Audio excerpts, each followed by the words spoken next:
দুই নম্বর জমিতে এক নম্বর ফসল হয় না পাগল। দুই নম্বর গাছে এক নম্বর ফল হয় না রে পাগল।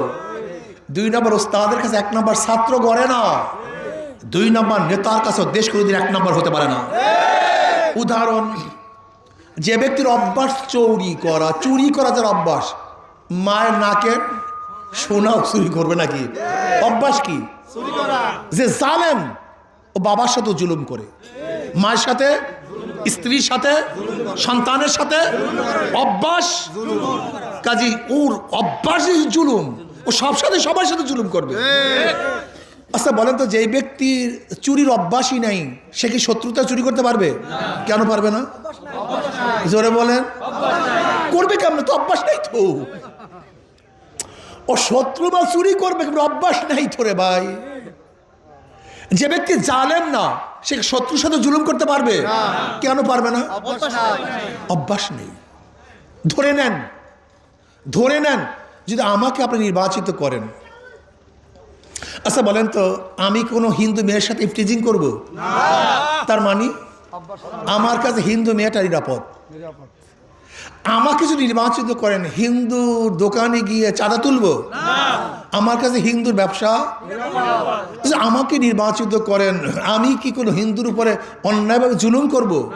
আমার কাছে হিন্দুর শরীর, জান, মাল, ইজ্জত, আবরু, কারণ জুলুম করতেই তো পারবো না। সমস্যা নেই। জালেমের চেহারা পরিবর্তন করে লাভ নেই। যে জালেম চেহারা পরিবর্তন করে সে জুলুম করবে। চোরের হাত পরিবর্তন করে লাভ নাই, যে চোর সে চুরি। এইটা আমাদের মূল সমস্যা। কেন রাজনীতি করেন? রাজনীতি করবেন কেন? স্টেটের উদ্দেশ্যটা কি? রাজনীতি কেন করতেছি? মানুষকে খেদমত করার জন্য, জুলুম মুক্ত সমাজ গড়ার জন্য, মানুষের অধিকারকে ফিরিয়ে দেওয়ার জন্য, মানুষের জান মাল ইজ্জাতের গ্যারান্টি দেওয়ার জন্য, গরিব দুঃখী মানুষের অধিকারকে তার দাঁড়ে পৌঁছাবার জন্য রাজনীতি করি। রাজনীতির ব্যবসার জায়গা করে এত বছর খায় নাই, এত বছর ক্ষুধার্ত, এইটাই ক্যান্সার, এইটাই মূল ক্যান্সার। তার মানে ওরা রাজনীতিকে ক্ষুধা নিবারণের জায়গা বানিয়ে নিয়েছে। রাজনীতি ক্ষুধা নিবারণের জায়গা না, রাজনীতি খেদমতের জায়গা। রাজনীতি কিসের জায়গা ভাই? এর জন্য আমি আমার কর্মীদেরকে বলে, খবরদার, যদি তোমরা নির্বাচিত হও, আল্লাহ যদি কবুল করে, তাহলে তোমরা কি করবা? এলাকার সমস্ত গরিব দুঃখী মেহনতি মানুষের লিস্টি করে তাদের কাছে কাছে গিয়ে তোমাদের খেদমত পৌঁছায় দিবা। এইটা তোমাদের দায়িত্ব, এটা তোমাদের দায়িত্ব। এটা কামাই জায়গা না, রাজনীতি কামাই জায়গা না, খেদমতের জায়গা। কামাইয়ের জায়গা ব্যবসা, কামাইয়ের জায়গা বাণিজ্য, কামাইয়ের জায়গা চাকরি, কামাইয়ের জায়গা কৃষি ক্ষেত। রাজনীতি কামার জায়গা না, এটা খেদমতের জায়গা। আসুন, ওদেরকে বারবার নির্বাচিত করেছেন, কিন্তু আমাকে আপনারা দেখেন নেই, নির্বাচিত করেন নেই। 2-1 ডজন এমপিকে আল্লাহ পাক যে সম্মান দিয়েছে, তার চেয়ে মোটেও কম দেয়নি। খেয়ে পরে ভালো থাকার জন্য যে অর্থের প্রয়োজন আল্লাহ পাক যথেষ্ট পরিমাণ দিয়েছেন। তারপর এখানে আসছি কেন? সম্মানের জন্য নয়, অর্থের জন্য নয়। কেন আসছি? আমি এই চেয়ারে 1000 বছর বয়ান করলেও, নসিহাত করলে, বক্তৃতা করলে আইন হবে না, কিন্তু সংসদে 5 মিনিট কথা বললে আইন হবে। কারণ বুঝেন নাই, এখানে আসার কারণ বুঝেন নেই। আমি এখানে 1000 বছর বক্তৃতা করলেও গরিব দুঃখী মেহনতি মানুষের অধিকারকে ফিরিয়ে দেওয়া যাবে না, কিন্তু সংসদে 5 মিনিট কথা বললে অধিকারকে ফিরিয়ে দেওয়া যাবে। আমি এখানে 1000 বছর কথা বললেও এদেশের টাকা বিদেশে পাচার করা বন্ধ করা যাবে না, কিন্তু সংসদে 5 মিনিট কথা বললে টাকা পাচার করা বন্ধ করা যাবে। এখানে 1000 বছর কথা বললো জালেমদের চেহারা উন্মোচন করা যাবে না, কিন্তু সংসদে 5 মিনিট কথা বললে ওদের চেহারা উন্মোচন করা যাবে। ধরে ধরে বলতে পারবো, তুমি এই কাজ করছো, ওই কাজ করছো, এই কাজ করেছো। কাজে এই চেয়ার আর সংসদের চেহারা এক চেয়ার না। এই জায়গা সংসদের জায়গা, এই অধিবেশন এবং সংসদের অধিবেশন এর জন্য যেতে চাই। ওখানে যেতে চাই কোরআন ও সুন্নাহর আইন বাস্তবায়নের জন্য। বলতে পারেন, হুজুর আরো তো দল আছে ইসলামের নামে, ইসলাম না। কিসের নামে? কিন্তু বললাম কিভাবে? তার স্পষ্ট বলছে, আমরা ক্ষমতায় গেলে কোরআন ও সুন্নাহ অনুযায়ী, শরিয়া অনুযায়ী আইন প্রণয়ন করব না। প্রচলিত নিয়মে চলবো। তাহলে আপনাদেরকে ধোকা দিয়ে লাভটা কি? কথা কয় না। বললাম ইসলাম হুকুমত, আর আপনি বলবেন কোরআন ও সুন্নাহর আইন বাস্তবায়ন করবেন না। এর চেয়ে বড় ধোকাবাজি আর কিছু হতে পারে না।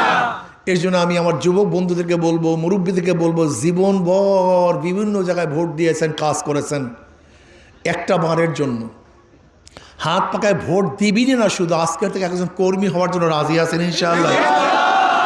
আমার পাশে চরমোনাই, চরমোনাইয়ের পাশে আমি চাই চরামুদ্দির থেকে 95% ভোট যেন হাত পাকায় যায় ইনশাআল্লাহ।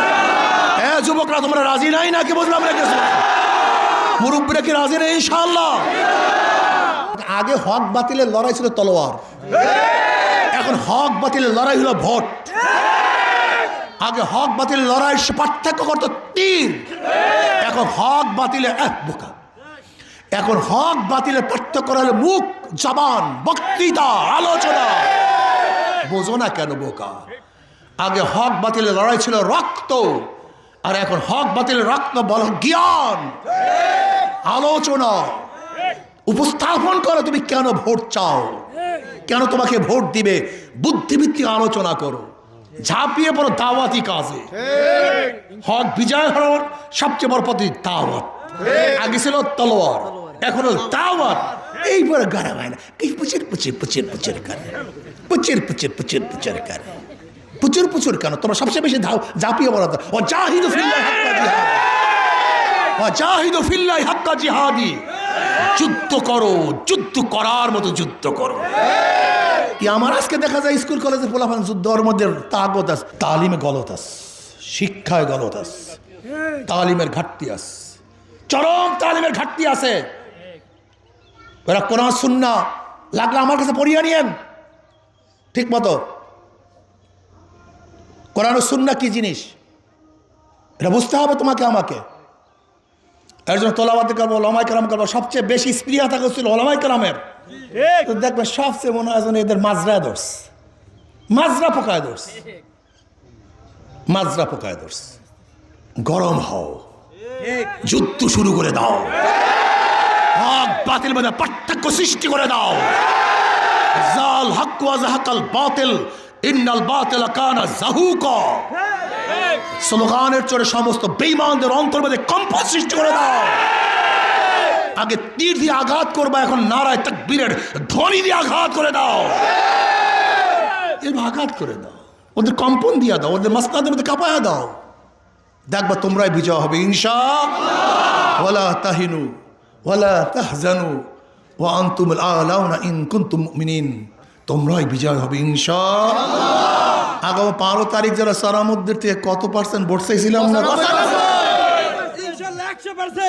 না 100% পাবা না বাট এখন পর্যন্ত 95 দিয়া। কি যুবকরা রাজি আছে? তোমরা কি সবাই রাজি আছেন ইনশাআল্লাহ? কি আর নারা তাকবীর,